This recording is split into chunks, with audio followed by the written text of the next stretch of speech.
John Titor apareció de la nada en foros de discusión en Internet, con una afirmación tan extraordinaria que habría sido ridiculizado inmediatamente, de no ser por lo que ocurrió después.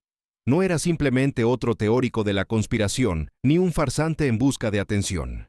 Según sus propias publicaciones, era un soldado del año 2036, enviado al pasado en una misión militar, para recuperar una tecnología informática específica de 1975.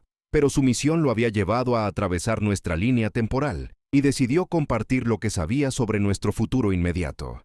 Lo que diferenciaba a Titor de todos los demás supuestos viajeros del tiempo era la enorme cantidad y especificidad de la información que proporcionaba. No hacía predicciones vagas sobre cambios futuros. Publicó planos técnicos de su máquina del tiempo, explicó los mecanismos del desplazamiento temporal utilizando física avanzada y describió el panorama sociopolítico de principios del siglo XXI con una precisión que resulta cada vez más inquietante con el paso de los años. Escribiendo entre los años 2000 y 2001, meses antes de que el 11 de septiembre lo cambiara todo, Titor advirtió que los estadounidenses renunciarían voluntariamente a libertades constitucionales a cambio de seguridad tras experimentar terrorismo interno a una escala sin precedentes. Describió un futuro en el que las acciones de la Policía Federal aumentarían drásticamente, la vigilancia sería omnipresente y el país se dividiría entre zonas urbanas y rurales de formas que parecían imposibles durante los relativamente tranquilos años de la presidencia de Clinton. Su conocimiento técnico era igual de impresionante y difícil de explicar. Describió con precisión capacidades del ordenador IBM 5100 que no eran de conocimiento público, hasta años después de que sus publicaciones desaparecieran. Cuando se le cuestionó sobre detalles técnicos concretos, proporcionó información que ingenieros informáticos confirmaron más tarde como correcta, pero que no estaba disponible en documentación pública en ese momento. Un antiguo ingeniero de IBM llamado Bob Dubke confirmó posteriormente que solo un pequeño grupo de personas conocía esas funciones ocultas cuando Titor estaba activo en Internet. Pero fueron sus predicciones sobre la tecnología las que realmente lo diferenciaron de los profetas típicos de Internet. En el año 2000, cuando la mayoría de la gente todavía usaba módems de marcación telefónica y llevaba buscapersonas, Titor describió un mundo en el que todos portarían potentes ordenadores en sus bolsillos. Habló de redes globales de comunicación que permitirían contacto instantáneo con cualquier persona en la Tierra, plataformas de redes sociales que transformarían la interacción humana y sistemas de información tan avanzados que alterarían fundamentalmente el funcionamiento de la sociedad. No describía estas tecnologías como posibilidades lejanas ni como ciencia ficción. Las presentaba como hechos históricos desde su perspectiva, tecnologías que ya estaban obsoletas en su línea temporal de 2036. Sus descripciones de los smartphones, las redes sociales y el comercio basado en Internet eran tan precisas que parecían reseñas de productos escritas 15 años antes de que esos productos existieran. Quizás lo más inquietante de todo fueron sus advertencias sobre los costos psicológicos y sociales de estos avances tecnológicos. Escribiendo en 2001, predijo que estas tecnologías de comunicación generarían nuevas formas de adicción y aislamiento social, que las personas se volverían dependientes de la estimulación digital constante y que las conexiones humanas en el mundo real se deteriorarían a medida que se multiplicaran las conexiones virtuales. Cualquiera que viva en 2024 puede ver con qué exactitud se materializaron estas predicciones. Las publicaciones de Titor también contenían advertencias ominosas sobre la polarización política en Estados Unidos. Describió una segunda guerra civil que comenzaría alrededor de 2005, provocada por el abuso del poder federal y violaciones constitucionales tras un gran ataque terrorista. Aunque su cronología era más comprimida, las divisiones sociales que predijo entre poblaciones urbanas y rurales, el aumento del poder policial federal y la erosión gradual de las protecciones constitucionales se han manifestado con una precisión alarmante en las últimas 2 décadas. Su comprensión de la física también era notable para alguien que escribía en foros de Internet. Explicó conceptos relacionados con la mecánica cuántica, los universos paralelos y la mecánica temporal, con una sofisticación que impresionó a físicos que leyeron sus publicaciones. Sus descripciones de cómo funcionaría el viaje en el tiempo incorporaban la interpretación de los muchos mundos de la física cuántica y abordaban los problemas de las paradojas de una forma que no se convertiría en discusión teórica dominante hasta años después. Las fotografías que proporcionó mostraban lo que parecía ser su dispositivo de viaje en el tiempo instalado en un Chevrolet Suburban de 1987. Las imágenes demostraban una sofisticación técnica que habría sido extremadamente difícil de falsificar de manera convincente en el año 2000. El dispositivo parecía un complejo conjunto de generadores de campos electromagnéticos con especificaciones técnicas detalladas que sugerían ingeniería real más que utilería de ciencia ficción. Y entonces, tan repentinamente como apareció, John Titor desapareció de los foros en marzo de 2001. Su última publicación afirmaba que su misión estaba completa y que abandonaría esta línea temporal en breve. Agradeció a las comunidades en línea que interactuaron con él y advirtió que el futuro que describía no era inevitable, que las decisiones individuales y las acciones colectivas aún podían alterar la trayectoria que él había presenciado. 23 años después, la precisión de las predicciones de Titor resulta cada vez más perturbadora con cada nuevo ciclo de noticias. El estado de vigilancia que describió se ha materializado exactamente como advirtió.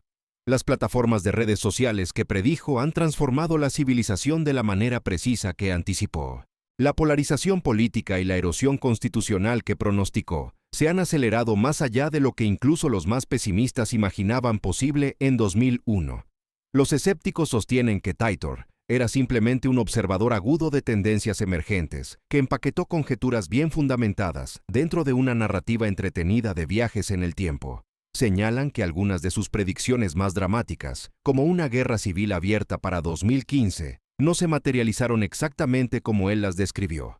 Pero sus defensores argumentan que sus ideas centrales sobre tecnología, sociedad y política han demostrado ser notablemente proféticas y que su propia intervención en nuestro pasado pudo haber alterado su línea temporal original. Lo que hace que el caso de Titor sea especialmente fascinante no es solo la exactitud de predicciones individuales, sino la visión del mundo completa que presentó. No se limitó a adivinar que se inventarían los smartphones.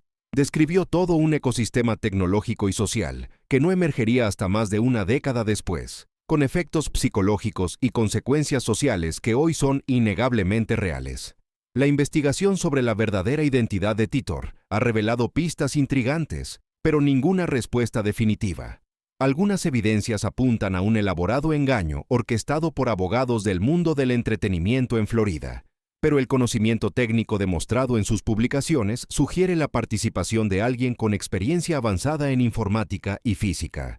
El enorme volumen de información detallada y coherente proporcionada durante 2 años de publicaciones indica, o bien un engaño extraordinariamente sofisticado, o algo mucho más extraordinario aún. Nuestro siguiente caso nos lleva del ámbito digital a la realidad física, donde la evidencia documentada desafía nuestra comprensión de cómo el pasado y el presente pueden cruzarse de maneras imposibles. En el verano de 1950, la ciudad de Nueva York fue testigo de algo que atormentaría a los investigadores durante décadas y los obligaría a cuestionar la propia naturaleza de la realidad.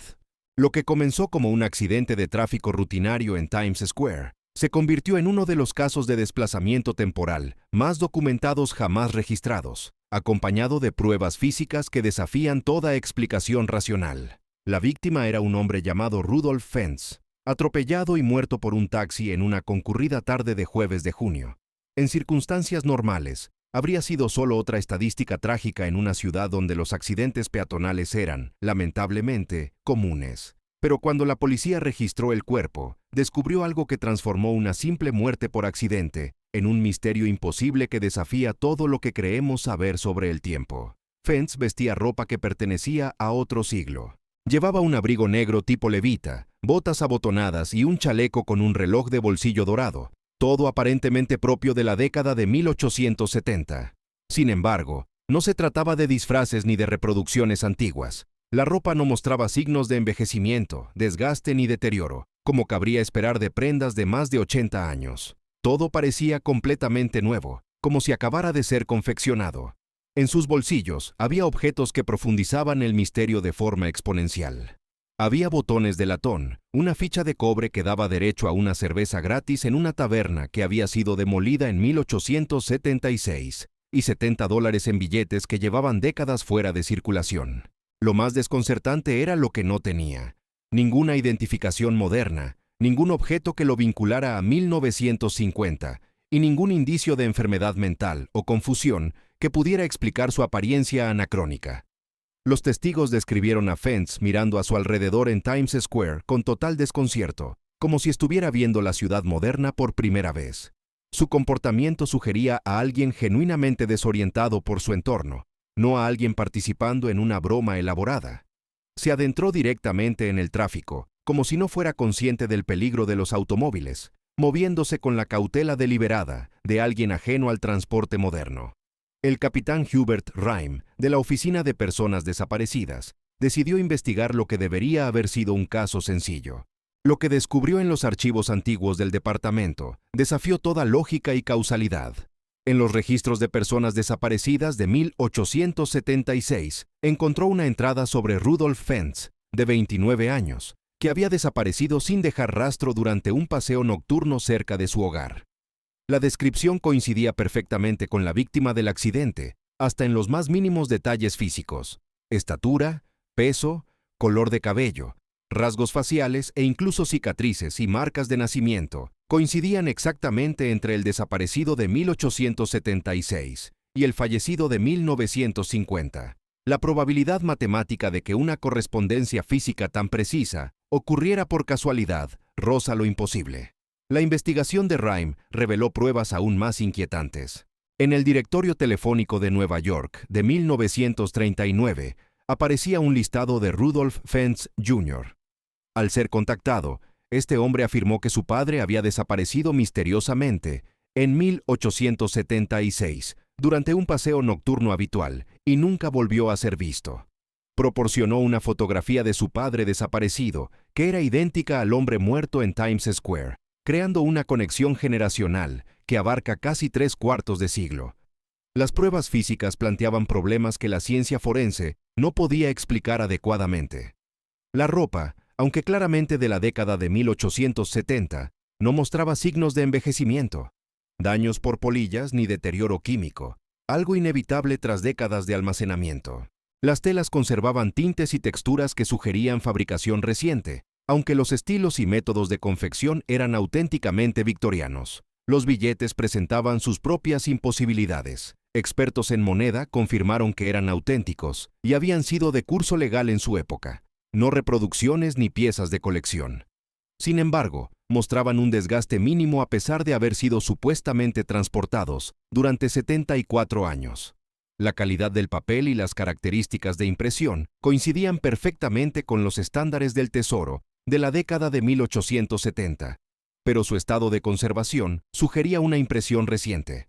Lo más perturbador fue la ficha de cobre de la taberna, que llevaba el nombre de un establecimiento que había operado en el Bajo Manhattan durante la década de 1870. Los registros históricos confirmaron la existencia del local y su demolición en 1876, pero la ficha parecía recién acuñada. El análisis metalúrgico reveló una composición de cobre y técnicas de fabricación coherentes con métodos del siglo XIX, pero sin la corrosión ni el desgaste esperables tras décadas de uso.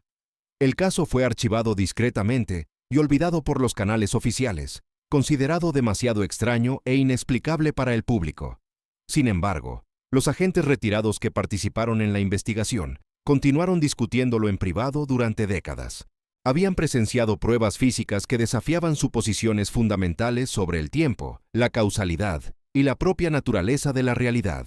El examen médico del cuerpo de Fentz reveló anomalías adicionales que profundizaron el misterio. Su trabajo dental coincidía con técnicas del siglo XIX, utilizando materiales y métodos abandonados por la odontología moderna. Su condición física sugería a alguien acostumbrado al estilo de vida y dieta de la década de 1870, no a la vida de mediados del siglo XX. Incluso los patrones de callosidades y el desarrollo muscular indicaban trabajo manual típico de la era victoriana. El perfil psicológico construido a partir de los testimonios de los testigos dibujaba un cuadro de auténtico desplazamiento temporal, no de engaño elaborado. Fentz no mostraba ninguno de los marcadores conductuales asociados con enfermedades mentales, intoxicación por drogas o fraude deliberado. Sus reacciones ante el Times Square moderno sugerían asombro y confusión genuinos, no desconcierto fingido. Lo que hace que el caso Fentz sea especialmente convincente es la convergencia de múltiples fuentes independientes de evidencia. el informe de desaparición de 1876, las pruebas físicas de 1950 y el testimonio de su descendiente en 1939 crean un triángulo documental casi imposible de falsificar de forma convincente. Cada pieza respalda a las demás de un modo que sugiere una auténtica anomalía temporal más que un engaño coordinado. Los escépticos han intentado explicar el caso por medios convencionales, proponiendo desde bromas elaboradas hasta errores de identidad con recreadores históricos. Sin embargo, ninguna de estas explicaciones logra dar cuenta de las pruebas físicas, la documentación histórica, ni la correspondencia exacta entre el desaparecido de 1876 y la víctima del accidente de 1950. El incidente de Fentz representa algo mucho más perturbador que un simple viaje en el tiempo. Sugiere que las personas pueden desprenderse de su ubicación temporal correcta y ser transportadas a través de décadas con su forma física intacta, pero con su contexto completamente alterado. El caso implica que el tiempo podría no ser la progresión fija y lineal que asumimos, sino algo mucho más fluido e impredecible. Nuestro tercer caso nos lleva al otro lado del Atlántico, a los Jardines de Versalles, donde dos académicas respetadas vivieron algo que desafiaría su comprensión de la historia, la realidad y los límites entre el pasado y el presente. Lo que presenciaron durante un simple paseo vespertino se convertiría en uno de los casos de desplazamiento temporal más documentados y creíbles jamás registrados. En agosto de 1901, Eleanor Jourdain y Charlotte Moberly, ambas distinguidas académicas de Oxford, decidieron explorar los famosos jardines que rodean el Palacio de Versalles durante unas vacaciones en Francia. Las dos mujeres eran altamente educadas, de naturaleza escéptica y formadas en una metodología académica rigurosa. Abordaron su paseo de la tarde con la misma curiosidad intelectual que aplicaban a su trabajo académico. Lo que comenzó como una excursión turística tranquila, se transformó en un encuentro con el pasado tan vívido y detallado que consumiría a ambas mujeres durante la siguiente década, mientras intentaban verificar y comprender lo que habían experimentado. Las pruebas que reunieron desafiarían la comprensión convencional del tiempo, la memoria y la realidad histórica de formas que continúan desconcertando a los investigadores más de un siglo después. Mientras caminaban por los jardines, ambas comenzaron a notar cambios sutiles en su entorno que desafiaban toda explicación lógica. La atmósfera se volvió opresiva y onírica, como si hubieran atravesado una barrera invisible hacia un reino completamente distinto. Los colores parecían apagarse y adoptar los tonos desvaídos de una pintura antigua. Una sensación inexplicable de melancolía se apoderó de ellas, acompañada por la impresión de estar siendo observadas por testigos invisibles. La primera prueba concreta de que algo extraordinario estaba ocurriendo apareció cuando se encontraron con personas vestidas con elaborada ropa del siglo XVIII que parecían realizar sus actividades cotidianas como si nada fuera fuera de lo normal. No eran guías turísticos disfrazados ni recreadores históricos. Las personas que conocieron se movían con la confianza natural de quienes están en su tiempo y lugar correctos, completamente ajenos a que algo extraño estuviera sucediendo. Cerca del Petit Trianon, observaron a una mujer sentada sobre la hierba, dibujando con intensa concentración.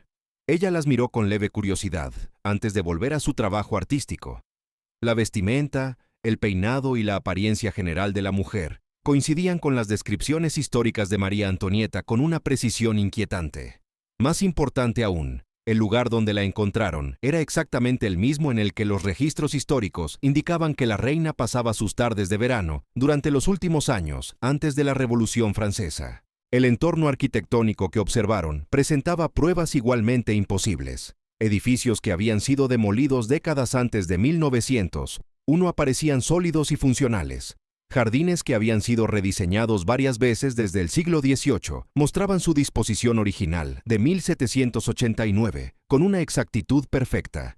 Caminos que ya no existían en su época se extendían ante ellas como si hubieran sido mantenidos recientemente por los jardineros reales. Se encontraron con jardineros trabajando con herramientas propias de otro siglo, utilizando técnicas y equipos que habían sido abandonados por el mantenimiento paisajístico moderno.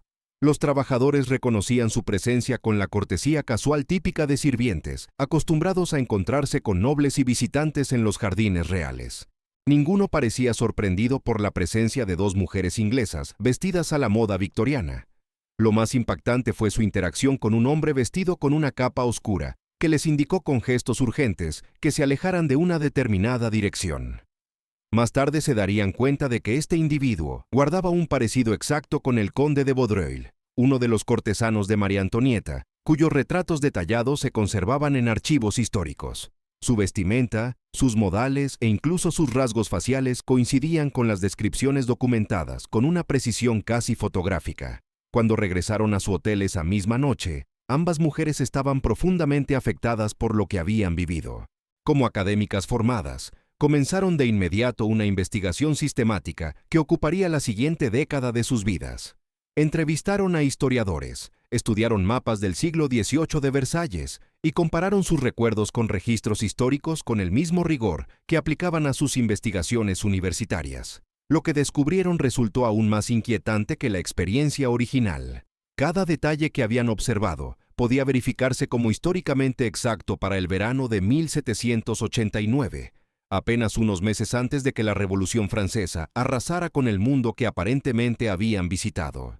Su conocimiento de los detalles arquitectónicos, la disposición de los jardines y la identidad de personas concretas coincidía exactamente con archivos privados que no estaban disponibles públicamente en 1901. Los caminos que habían recorrido coincidían con planos históricos conservados en colecciones restringidas. Los edificios que habían visto existían exactamente como los describieron en registros confidenciales del palacio. Incluso la ubicación de árboles específicos y elementos del jardín coincidía con documentos paisajísticos del siglo XVIII, a los que se accedía solo con permisos especiales. Sus descripciones demostraban un conocimiento que habría sido imposible adquirir mediante los métodos de investigación convencionales disponibles en esa época. Especialmente convincente fue la documentación independiente de la experiencia. Sin consultarse entre sí, ambas mujeres escribieron relatos detallados de lo que habían presenciado y luego compararon sus recuerdos por separado. La correspondencia era notable, no solo en los aspectos generales, sino también en detalles minúsculos, lo que sugería que realmente habían compartido la misma experiencia imposible, en lugar de haberse influido mutuamente. Las autoridades francesas tomaron sus afirmaciones con la seriedad suficiente como para iniciar su propia investigación.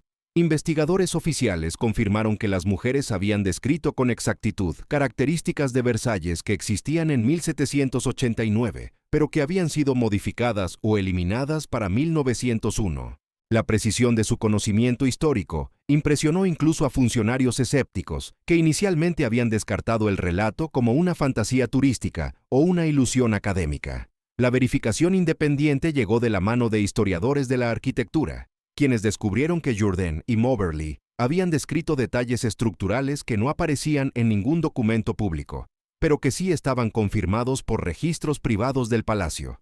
Su relato incluía información sobre la distribución de las salas, elementos decorativos e incluso disposiciones específicas del mobiliario que coincidían con inventarios archivados del periodo que afirmaban haber visitado. Los perfiles psicológicos de ambas mujeres añadieron credibilidad a sus extraordinarias afirmaciones. Ninguna tenía antecedentes de enfermedad mental, abuso de sustancias ni tendencia a la fantasía.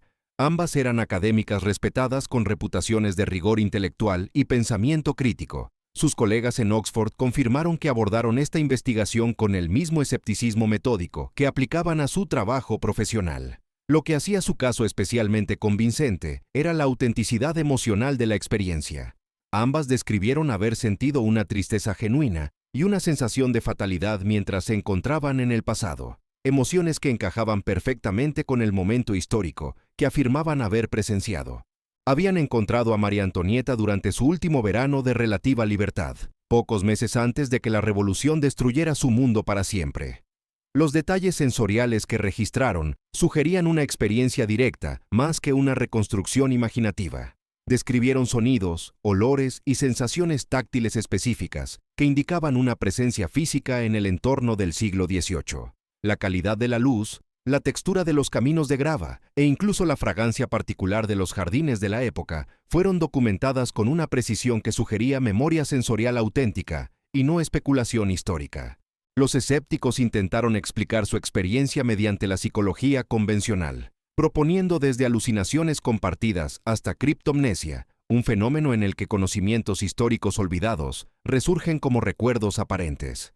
Sin embargo, Ninguna de estas explicaciones lograba justificar adecuadamente la precisión de sus observaciones, ni la verificación independiente de detalles que no estaban disponibles por vías normales de investigación. La publicación de su relato en 1911 desató un debate internacional entre psicólogos, historiadores y filósofos. Los defensores argumentaban que sus credenciales académicas y su investigación metódica exigían una consideración seria. Los críticos sostenían que ningún grado de rigor académico podía validar una afirmación tan imposible, independientemente de las pruebas presentadas. Pero la evidencia física seguía siendo obstinadamente inexplicable. Su conocimiento imposible del Versalles del siglo XVIII, verificado por múltiples fuentes independientes, sugería que de algún modo habían accedido a información que solo existía en el pasado mismo, ya fuera a través de viajes en el tiempo, visión psíquica o algún mecanismo desconocido. Habían entrado en contacto con la realidad histórica, con una precisión que las explicaciones convencionales no pueden abordar adecuadamente. Nuestro cuarto caso nos lleva al ámbito de la literatura y la profecía, donde la imaginación creativa se cruzó con una tragedia futura, de una forma tan precisa que desafía nuestra comprensión de cómo la ficción se relaciona con la realidad. Lo ocurrido involucra a uno de los grandes escritores de Estados Unidos, y una predicción tan específica, que más tarde sería descartada como una coincidencia imposible, excepto porque los detalles son demasiado exactos como para resultar matemáticamente cómodos. En 1838, Edgar Allan Poe publicó su única novela completa, una aventura marítima titulada La narración de Arthur Gordon Pym. El libro contenía una escena espeluznante que resultaría profética de la manera más perturbadora imaginable. Poe describió a 4 marineros náufragos, hambrientos y desesperados en un bote salvavidas, tomando la horrible decisión de recurrir al canibalismo para sobrevivir. En el relato ficticio de Poe, los hombres echaron suertes para decidir quién sería sacrificado para salvar a los demás. La víctima fue un joven grumete llamado Richard Parker, que fue asesinado y consumido por sus 3 compañeros. Era ficción oscura salida de la mente del maestro estadounidense de lo macabro, concebida para explorar los extremos psicológicos de la desesperación humana y el colapso moral. 46 años después, la realidad reflejaría la imaginación de Poe con una precisión tan escalofriante que desafía cualquier explicación racional basada en la coincidencia. En 1884, un yate inglés llamado Mignonette zarpó de Southampton con destino a Sydney, Australia. Durante la travesía, la embarcación se encontró con una enorme tormenta en el Atlántico Sur y se hundió, dejando a 4 tripulantes a la deriva en un pequeño bote salvavidas, prácticamente sin provisiones. Los supervivientes eran el capitán Tom Dudley, Edwin Stephens, Edmund Brooks y un grumete de 17 años llamado Richard Parker. Sí, has oído bien ese nombre. Richard Parker, exactamente el mismo nombre que la víctima ficticia de Poe, escrito casi medio siglo antes de que esta tragedia real se desarrollara en medio del océano. A la deriva durante semanas, sin comida y con una cantidad mínima de agua dulce, los 4 hombres se volvieron cada vez más desesperados. Lograron capturar alguna que otra tortuga, pero no era ni de lejos suficiente para mantenerse con vida. El joven grumete, Richard Parker, enfermó tras beber agua de mar en su desesperación. Al ver que el muchacho estaba cerca de la muerte, el capitán Dudley propuso lo impensable. Debían matar a Richard Parker y consumir su cuerpo para salvarse. Tras un debate agonizante, cometieron el acto exactamente como Poe lo había descrito en su relato ficticio. Parker fue asesinado, y los 3 hombres restantes se alimentaron de su cadáver. Fueron rescatados apenas unos días después por un barco que pasaba por la zona, a miles de kilómetros de cualquier tierra. El posterior juicio se convirtió en un caso emblemático del derecho inglés, al establecer el precedente de que la necesidad no constituye una defensa legal para el asesinato. Los paralelismos entre la ficción de Poe y el desastre real del Mignonette son tan precisos que empujan los límites de la posibilidad estadística hacia el terreno de lo sobrenatural. En ambos casos, había 4 hombres en un bote salvavidas. En ambos, un grumete llamado Richard Parker fue la víctima. En ambos se describen circunstancias idénticas que conducen al canibalismo, y ambos ocurrieron en la misma región general del océano, bajo condiciones casi idénticas. Lo que hace este caso especialmente perturbador es que Poe no tenía ninguna forma posible de saber que estos detalles específicos se manifestarían en la realidad décadas después.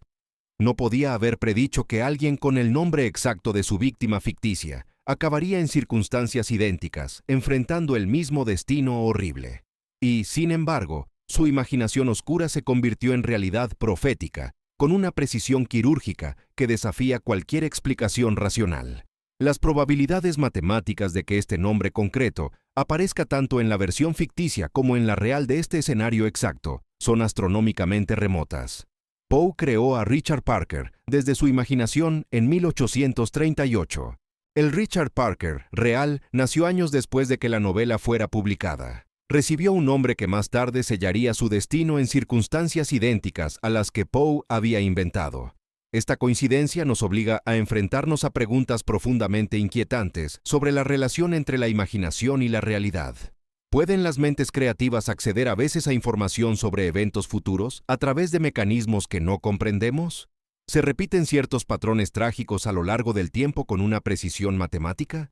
¿O acaso Poe accedió a una verdad más oscura sobre la naturaleza humana, que hizo inevitable su escenario ficticio? Nuestro quinto caso involucra a un hombre que parecía estar cósmicamente sincronizado con uno de los objetos celestes más famosos de nuestro sistema solar, demostrando una conexión entre la conciencia humana y los eventos astronómicos que desafía todo lo que creemos saber sobre el destino y la coincidencia. Mark Twain nació el 30 de noviembre de 1835, apenas 2 semanas después de la aparición del cometa Halley. Este célebre visitante celeste, visible desde la Tierra solo una vez cada 75 o 76 años, estaba realizando una de sus raras apariciones cuando Samuel Clemens llegó al mundo. Twain creció sabiendo de esta conexión cósmica y sintió un profundo vínculo personal con el cometa que marcó su nacimiento. Con el paso de los años, el querido humorista estadounidense comenzó a hacer lo que parecían predicciones extravagantes sobre su propia muerte. En 1909, se le citó haciendo una declaración que resultaría proféticamente precisa de la forma más imposible. Declaró que había llegado al mundo con el cometa Halley en 1835 y que esperaba irse con él cuando regresara. Dijo que sería la mayor decepción de su vida si no moría cuando el cometa hiciera su siguiente aparición. Twain afirmaba que el Todopoderoso había creado 2 rarezas inexplicables, él mismo y el cometa, y que habían llegado juntos y debían marcharse juntos. La mayoría de la gente desestimó estas palabras como el típico humor de Twain, ese tipo de observación ingeniosa que lo hizo famoso.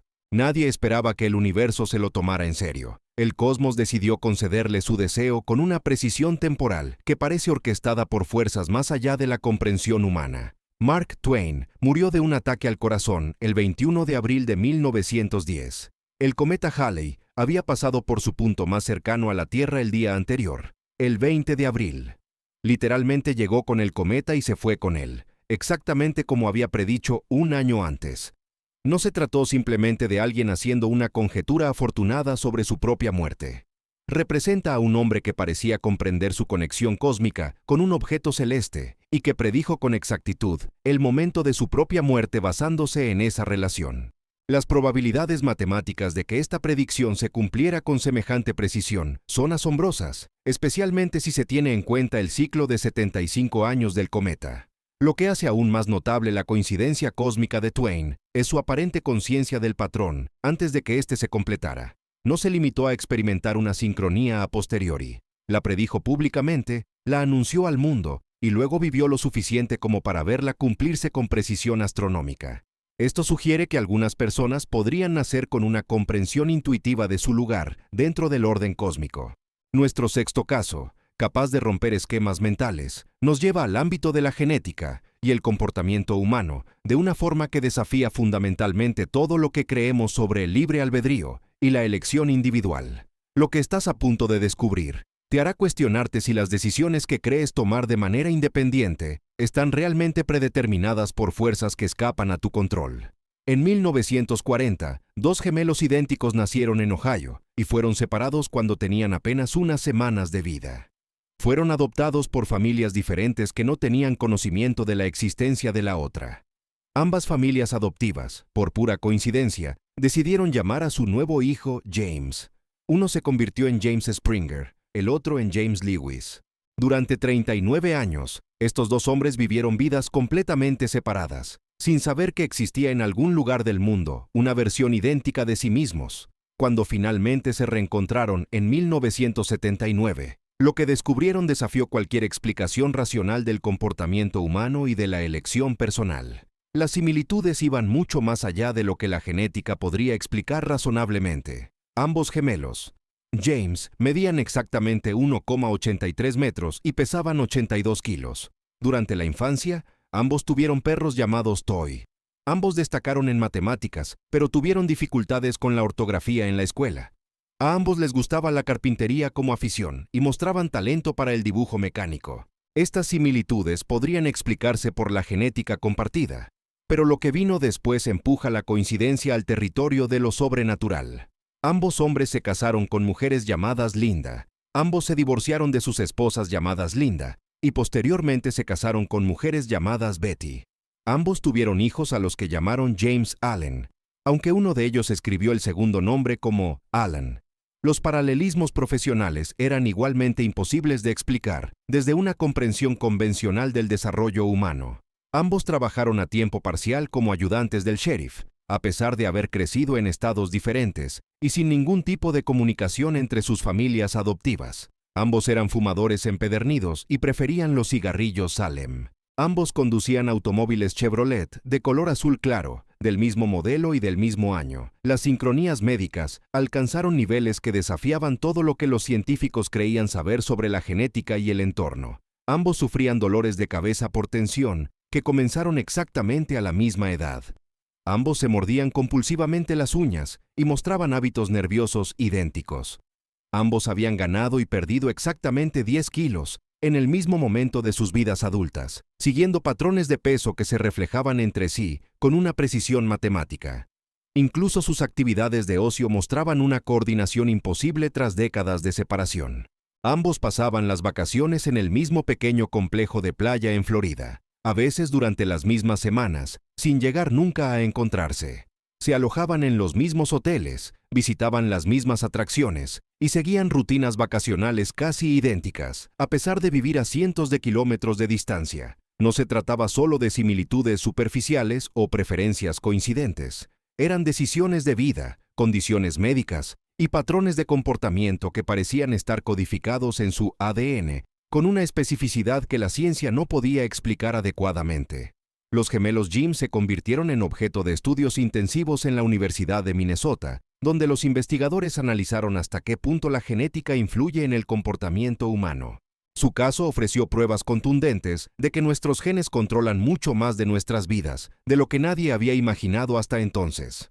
Desde las elecciones profesionales y los pasatiempos, hasta los nombres que damos a nuestros hijos y las marcas que preferimos, los gemelos Jim sugerían que el libre albedrío podría ser mucho más limitado de lo que nos gusta creer. Lo que hace su historia aún más inquietante es la implicación de que nuestras decisiones más personales quizá no sean personales en absoluto. Si una genética idéntica puede conducir a casarse con mujeres que tienen el mismo nombre, elegir trayectorias profesionales idénticas, desarrollar los mismos problemas médicos e incluso poner los mismos nombres a los hijos, ¿qué dice eso sobre la individualidad humana y sobre las elecciones que creemos estar tomando de manera independiente?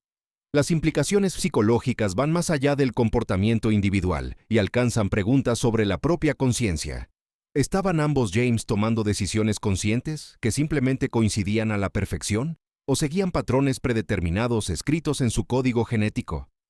La distinción se vuelve irrelevante cuando los resultados son idénticos en todas las categorías medibles de la experiencia humana. Estos 10 casos nos obligan a enfrentarnos a las preguntas más fundamentales sobre la propia realidad, ya sea que estemos presenciando pruebas de patrones ocultos que gobiernan nuestro universo, fuerzas incomprensibles que orquestan los acontecimientos con precisión matemática, o vislumbres de cómo funciona realmente el tiempo bajo la superficie, sigue siendo una cuestión abierta. Lo que sí es seguro es que estas historias desafían todo lo que creíamos saber sobre la coincidencia, el destino y la naturaleza de la existencia. Quizá la posibilidad más inquietante de todas sea que no se trate de raras excepciones a las reglas de la realidad, sino de ventanas hacia un universo mucho más extraño y misteriosamente interconectado de lo que nuestra perspectiva limitada nos permite comprender.